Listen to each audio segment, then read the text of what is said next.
FC গোয়ার একজন foreign player, যিনি এবছর এফসি গোয়ার হয়ে খেলছেন না, কিন্তু এই জানুয়ারি ট্রান্সফার উইন্ডোতে তিনি আবারও ফিরতে চলেছেন আইএসএলের। কোন ক্লাবে ফিরছে সব বলবো, কিন্তু আজকের ভিডিও সবার প্রথম যেই খবরটি দিয়ে শুরু করব সেটি হচ্ছে এআইএফএফ আন্ডার 17 যে ইউথ লিগ আছে, তো সেখানে ইস্টবেঙ্গল টিম ব্যারাকপুর স্টেডিয়ামে আজকে মুখোমুখি হয়েছিল উড়িষ্যা এফসির সঙ্গে। আর সেই ম্যাচে ইস্টবেঙ্গল টিম 3-2 গোলে উড়িষ্যা টিমকে হারিয়ে দেয়। আরেকটি ম্যাচে মোহনবাগান তারা মুখোমুখি হয়েছিল তাদের ঘরের মাঠে মোহামেডান স্পোর্টিংয়ের সঙ্গে, যেখানে মোহনবাগান সুপার জায়েন্ট টিম তারা 1-0 গোলে জয়লাভ করে।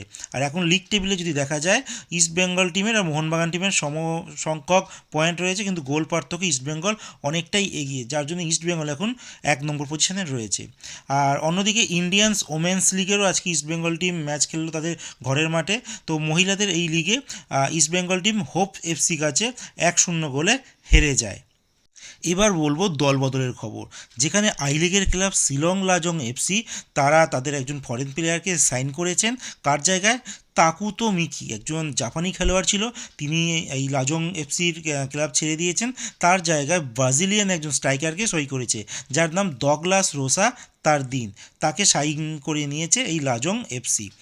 এর পরের খবর বলবো ব্যাঙ্গালোর এফসির কথা। ব্যাঙ্গালোর এফসি তারা আই লিগের ইন্টারকাশির যে টিম আছে তাদের একজন ফরেন প্লেয়ারকে নেওয়ার জন্য কিন্তু খুব উঠে পড়ে লেগেছে।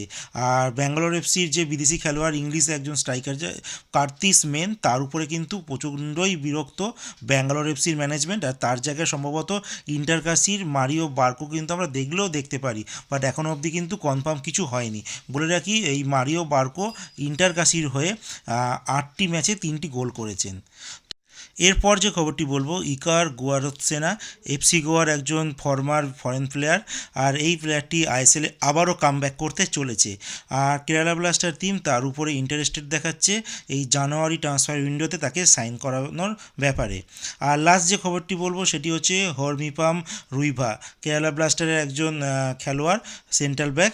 আর মোহনবাগান সুপার জায়েন্ট তারা যে টিম আছে তারা সানা সিংকে তো নিতে খুব ইন্টারেস্টেড। যদি তারা সানা সিংকে না পায়, তো সেক্ষেত্রে এই হরমিপামকে তারা নিতে খুব ইচ্ছুক সে আনোয়ার আলীর বিকল্প খেলোয়াড় হিসেবে। তো দেখা যাক শেষ অবধি সানা সিং সাইন করে নাকি তাকে না পেয়ে হরমিপামকে Mohun Bagan super giant team sign করাতে পারে।